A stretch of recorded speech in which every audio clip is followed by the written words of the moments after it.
Good afternoon. Welcome to the Midday Mull for Friday, the 10th of July. Continuing to read through Matthew's Gospel, I was just struck by the whole structure of chapter 20. I won't read through it all. 3 minutes doesn't allow that. But just to have a slight overview. It starts off, Matthew records the parable of the workers in the vineyard, where an owner goes and gets some people to work in his vineyard and then goes out a little later, gets some more people, and right at the end of the day gets the last lot to go and work, and everybody's paid the same.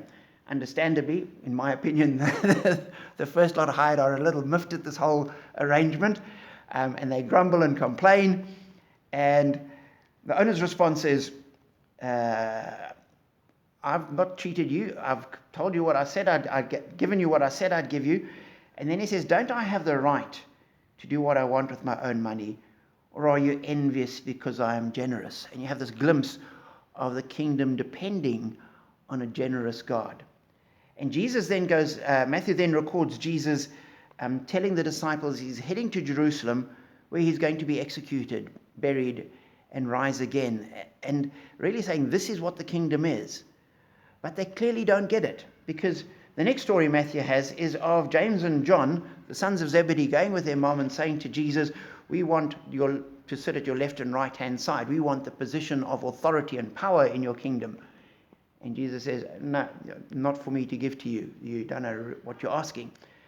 And we're told when the rest of them heard this, they were incensed. They were indignant with the two.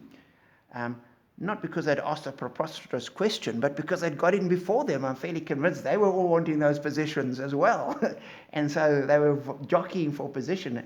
And Jesus ends up saying, you've got it wrong. The kingdom's going to be completely different. Whoever wants to become great among you must become your servant, and whoever wants to be first must be your slave. That's what the kingdom is like. It's completely different to this world. And the disciples were still struggling. They have many more chapters to get things wrong still. And Matthew then records at the end of the chapter, Jesus heading out of Jericho, and two blind men, despite not being able to see, when they heard it was Jesus, they could see enough to know he was their answer. And they cried out, Lord, Son of David, have mercy on us. And Jesus heals them. And almost as though the structure is Matthew saying this kingdom is great and glorious. It's something that's so different we struggle to get our heads around it, and we didn't understand it. But there is hope, because some people would see, and Jesus can open our eyes to see properly what's going on. So it's a great chapter, and I pray that your eyes will be opened, that you'll have a sense of the kingdom, and also just how different it is and how otherworldly it's going to be. And just the encouragement that the best that we can possibly have here and now in this world will pale into insignificance and be less than a glimpse of the slightest hint of what the glory of heaven entails. So look forward to it.